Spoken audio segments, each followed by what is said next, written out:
ઉપસ્થિતિમાં સ્વસ્થ નારી સશક્ત પરિવાર અભિયાન પોષણ માસ તથા સ્વચ્છતા ઝુંબેશનો શુભારંભ।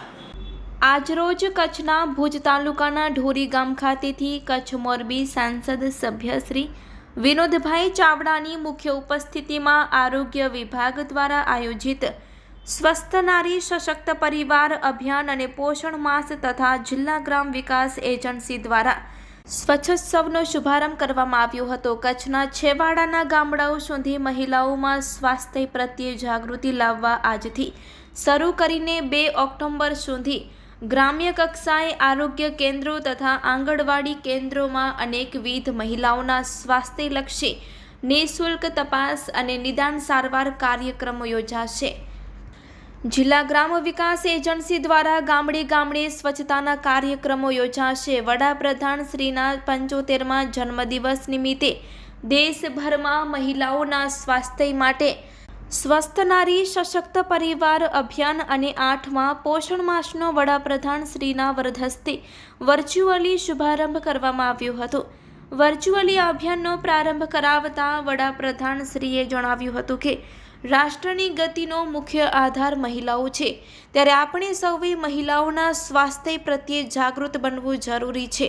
દેશભરમાં મહિલાઓ સંકલ્પિત બની આ અભિયાનમાં જોડાઈને પોતાના સ્વાસ્થ્યને સંભાળ લે તેમ વડાપ્રધાનશ્રીએ અપીલ કરી હતી। આ કાર્યક્રમમાં મહાનુભાવોના વરદ હસ્તે વૃક્ષારોપણ કરવામાં આવ્યું હતું અને મહિલાઓને પોષણ આહારની કીટનું પણ વિતરણ કરવામાં આવ્યું હતું। જ્યારે કચ્છના અંજાર તાલુકાના દુધઈ સામૂહિક આરોગ્ય કેન્દ્ર ખાતે કચ્છ જિલ્લા પંચાયતના પ્રમુખ શ્રી જનકસિંહ જાડેજાના અધ્યક્ષસ્થાને સ્વસ્થ નારી સશક્ત પરિવાર અભિયાન પોષણ માસ અને સ્વચ્છોત્સવનો કાર્યક્રમ યોજાયો હતો।